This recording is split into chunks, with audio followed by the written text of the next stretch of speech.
Vous écoutez Visite Mortelle. La saison 1 du podcast est finie il y a quelques mois maintenant. Et surprise, on est en train de travailler sur la saison 2. Alors pour vous faire patienter, on se retrouve aujourd'hui pour un épisode bonus de Visite Mortelle. La question « Qu'est-ce qu'un cimetière ?» a guidé nos réflexions durant tout le projet. C'est une question que nous nous sommes posée et que nous avons posée à nos invités. Alors il nous semblait plus que logique de vous la poser à vous, chers auditeurs. On s'est retrouvés toutes les deux autour d'un micro et on a décidé de vous écouter et de réagir à chaud. Vous avez été si nombreuses et nombreux à nous écrire et à nous envoyer vos audios. On est trop contente d'avoir une belle communauté de tapophiles. C'est aussi l'occasion de se recommander des tombes et cimetières à visiter pendant les vacances. Pour que ce ne soit pas trop long et pour faire durer le plaisir, l'ensemble de vos contributions est scindé en 3 épisodes. Bonne écoute!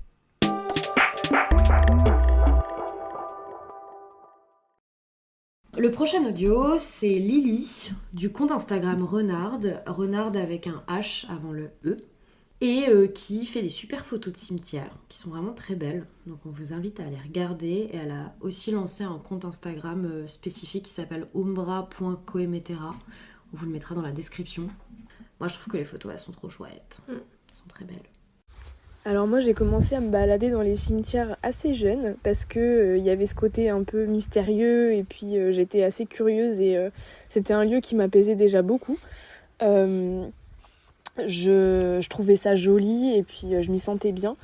Maintenant je pense que le cimetière c'est un lieu de repos parce que ici il y a forcément des gens qui expérimentent leur dernier sommeil, mais c'est aussi reposant pour moi, mais en règle générale pour les gens qui viennent visiter. Le Père-Lachaise notamment, il y a beaucoup de familles qui viennent avec des enfants, des gens qui s'y baladent, qui pique-niquent, qui vivent en fait dans le cimetière, qui font vivre un peu le cimetière. Et puis il y a ce côté vivant à travers les plantes, les animaux, tout cet écosystème qui vit au sein du cimetière.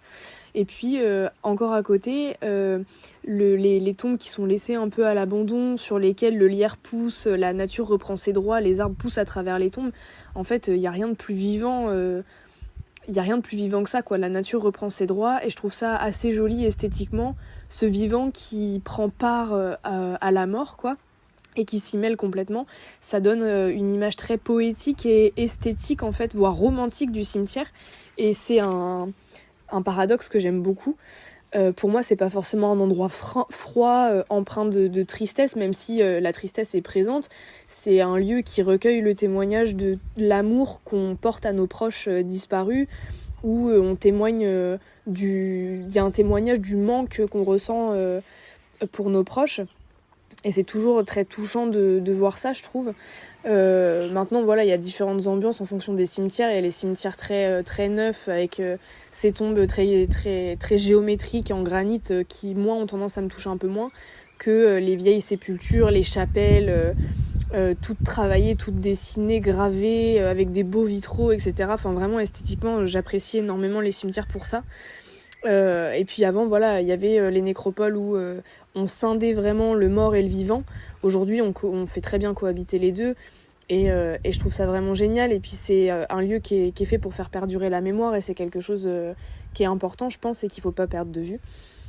Maintenant, voilà, ma sépulture préférée. Alors, en règle générale, j'ai tendance à avoir des gros coups de cœur pour les chapelles parce que, voilà, les jeux de lumière avec les vitraux, les petits hôtels installés à l'intérieur, l'architecture souvent gothique, néo-gothique des chapelles, et je trouve ça merveilleux.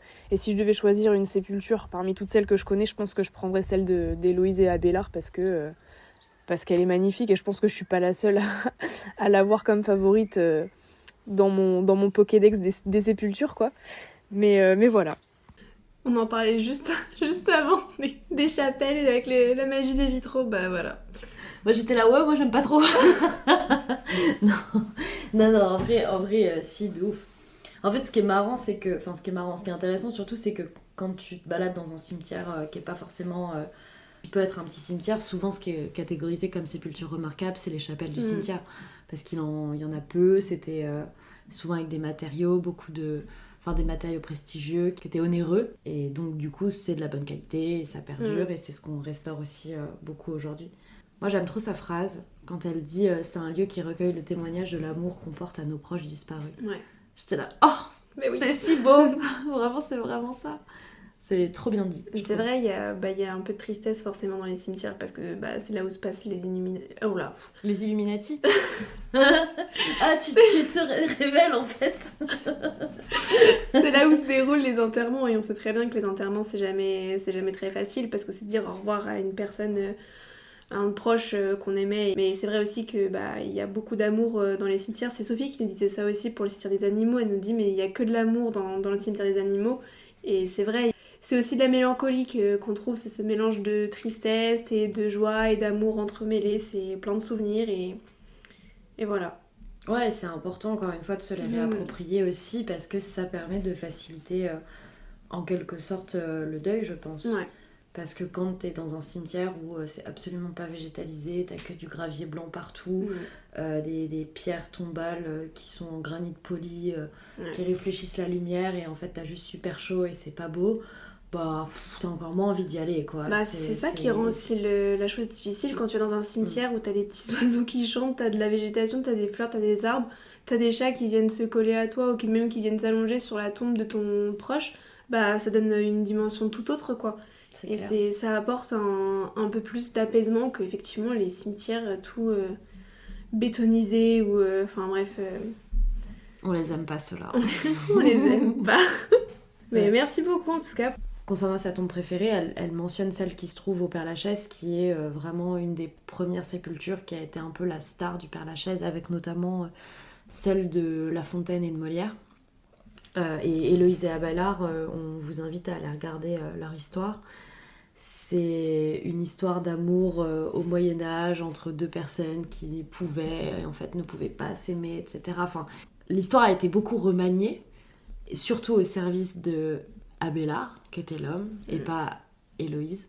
Je vous invite à aller regarder sur le compte de Camille Pex, du coup Mère Lachaise, parce qu'elle a refait l'histoire d'Héloïse et il faut la lire, c'est important. Merci beaucoup en tout cas pour cette belle définition.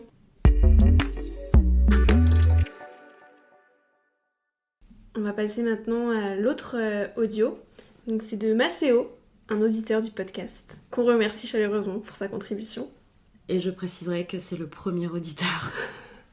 Parce que Maceo travaille de nuit et que quand on a sorti le premier épisode début janvier, c'était le premier à l'écouter à 6h du matin. Tout premier. Donc merci Maceo. Franchement, ça mérite des applaudissements.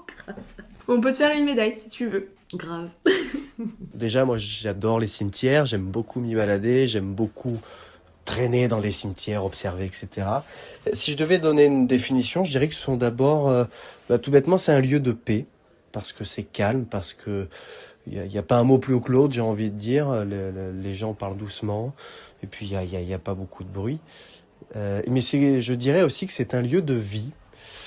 Parce que, premièrement, dans certains cimetières, notamment à Paris, il y a de la verdure, il y a des animaux, il y a des arbres. La vie continue, en fait. La vie continue. Et c'est un lieu de vie parce que quand on regarde le nom sur les caveaux, les années, les épitaphes, les mots laissés par les proches, quelque part, on s'imagine un petit peu la vie qu'avaient eu ces gens-là. Et finalement, le fait que les proches, les gens continuent de faire vivre la mémoire de ces défunts, en allant les visiter, en allant décorer la tombe des fleurs, etc., c'est une continuité de la vie, finalement. En fait, quand on est vivant, on va quand même dans les cimetières, finalement. Voilà. Est-ce que ma vision des cimetières a changé depuis l'écoute du podcast ? Non, pas vraiment, parce que quand même, voilà, je suis quelqu'un qui aime beaucoup les cimetières, je me suis un peu documenté, donc la définition du cimetière en tant que tel, pour moi, n'a pas trop évolué. C'est surtout peut-être sur l'histoire de certains cimetières, sur pourquoi telle tombe est comme ça, pourquoi on a mis ce cimetière ici, pourquoi il est de telle disposition.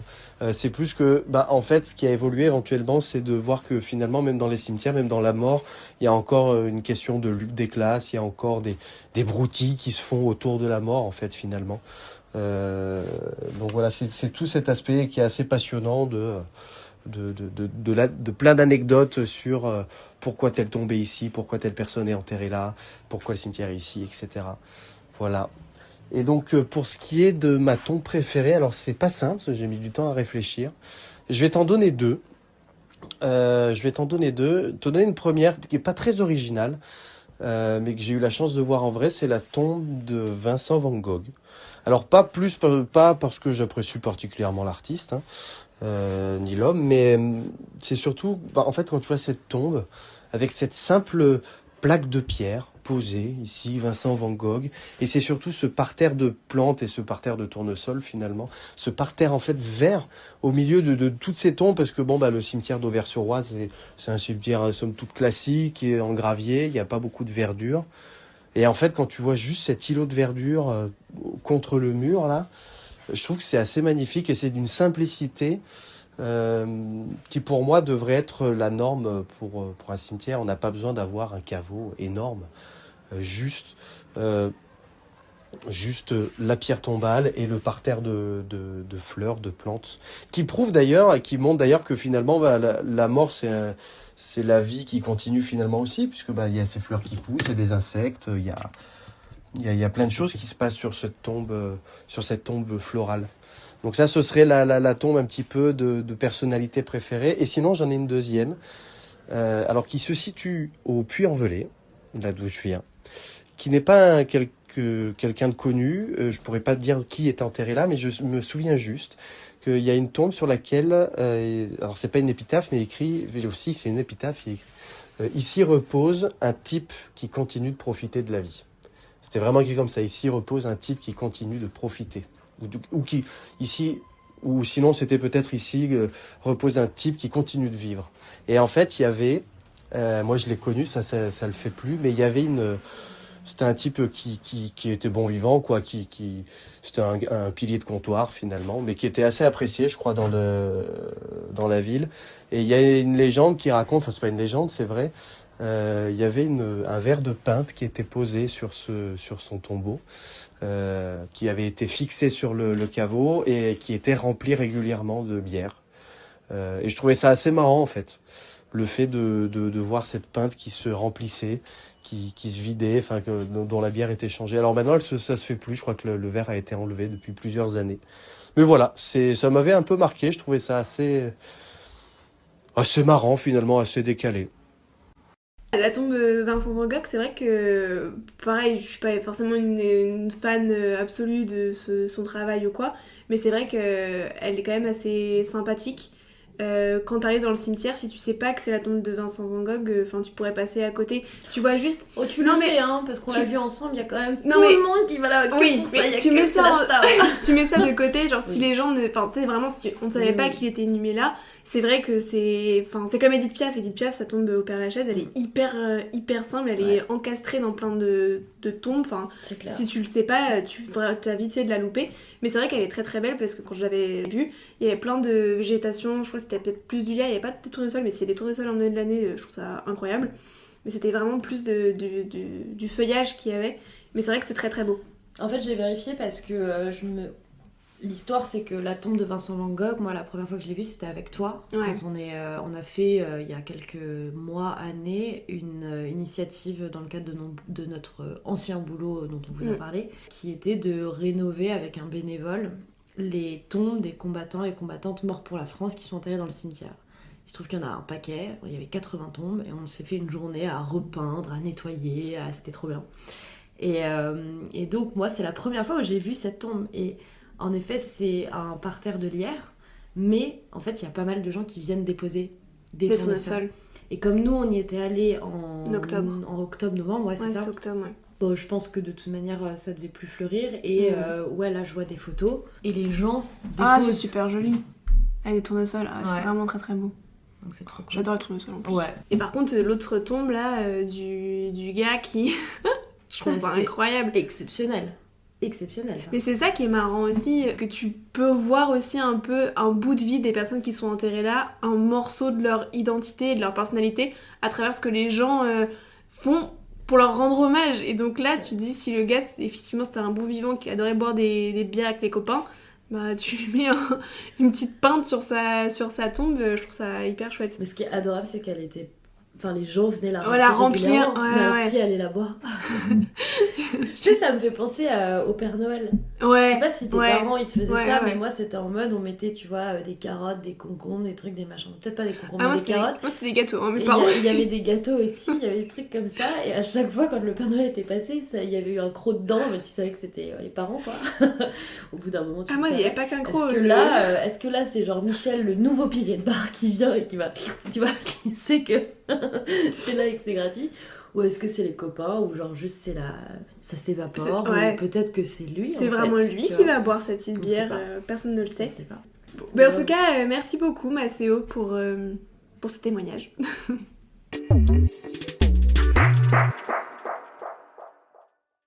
Et on va passer à un autre audio d'Elena, également une auditrice.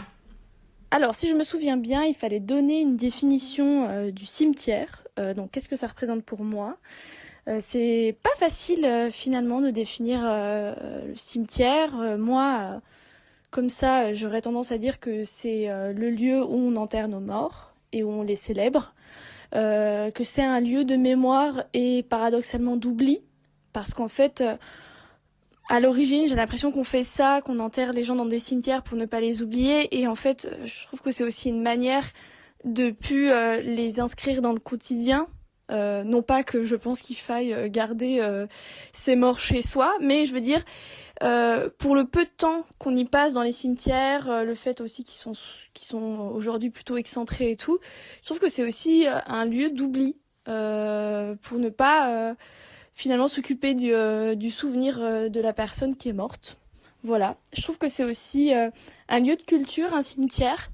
Et j'ai un petit peu le même rapport au cimetière que le rapport que j'ai avec les lieux de culte, les bâtiments religieux, à savoir que je décorrèle beaucoup la fonction principale, par exemple une église ou une mosquée. Pour moi, j'y vois pas forcément un lieu de culte, même si je sais que c'en est un, et je vois plutôt l'architecture, je vois plutôt la culture qu'il y a derrière. Et des fois le cimetière, j'ai un petit peu cette tendance-là, à savoir que je pense même plus au fait que c'est un lieu rempli de personnes décédées finalement, et je pense surtout à l'architecture du lieu, à l'énergie du lieu, à la culture qui transmet, tout ça.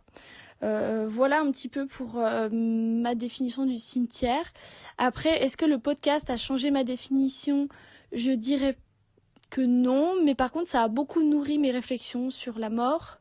Moi, parmi les épisodes que j'ai le plus aimé, c'est les épisodes qui parlaient d'exposition en lien avec la mort, que j'ai trouvé très intéressant, pardon. Et je pense aussi qu'un de mes épisodes préférés, c'est vraiment l'épisode avec la personne qui parle du cimetière pour animaux d'Asnières. Et pour le coup, je trouve qu'il y a tellement un impensé du côté de la mort autre que la mort humaine, en fait, que c'était vraiment très réjouissant d'entendre ça et de se dire qu'en fait, les animaux étant des membres de nos familles, étant des membres des êtres vivants de culture et qui s'intègrent dans la culture humaine, ils ont totalement leur place en fait dans le funéraire et ils ont leur place dans un cimetière, et qu'en fait le cimetière finalement il n'y a pas de limite, c'est au-delà des limites humaines. Voilà.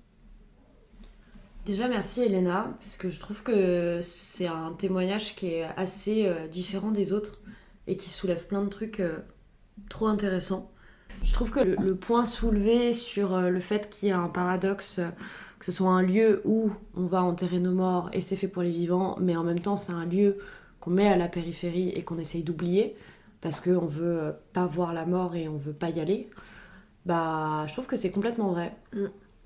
C'est un vrai truc, et j'ai l'impression en tout cas que nous on essaye avec ce podcast aussi de redonner envie aux gens d'aller dans les cimetières, parce qu'il n'y a pas que de la tristesse, il n'y a pas que du deuil, il n'y a pas que de la souffrance, il y a aussi plein d'autres choses. Mais je comprends aussi ce paradoxe, et je suis exactement comme elle sur le fait qu'elle décorrèle complètement le fait d'aller dans une église, dans un lieu de culte, alors que fondamentalement les lieux de culte, en tout cas les églises en Occident, ce sont des putains de cimetières. En fait, il y a des tonnes et des tonnes de corps qui sont enterrés en dessous. entre les catacombes, toutes les chapelles latérales, etc. Alors aujourd'hui, évidemment, avec tout, la plupart du temps, il y a eu pas mal de restaurations, donc on a retrouvé des corps, on les a mis dans le cimetière communal, etc., etc. Mais c'est quand même des lieux où, ouais, il y a des gens enterrés, quoi. Et les gens vont beaucoup plus facilement dans une église que dans un cimetière, généralement. Donc, ouais. Parce que les gens ne le savent pas forcément. Que dans l'église, y a des gens qui sont parfois inhumés. Ah, pourtant, c'est écrit partout. Tu Ouais, vois, mais au sol, ouais. t'as des tombeaux. Je suis pas sûre enfin, que les tu gens vois. ils fassent. Ils percutent pas, ouais. Ouais, c'est ça. Et je suis pas sûre qu'ils le sachent. Mais c'est pas matérialisé de la même manière. C'est-à-dire Ouais. que comme dans un cimetière classique, on est vraiment sur la matérialité du corps allongé avec la stèle. Et en plus, c'est individuel et t'as vraiment les noms et c'est moderne surtout. Alors que des vieux morts, on s'en fout, tu vois. C'est comme les pyramides. Les pyramides, Mais c'est un vrai, tombeau, hein. tu vois. C'est un tombeau et pourtant tu visites comme si c'était un monument. Ouais.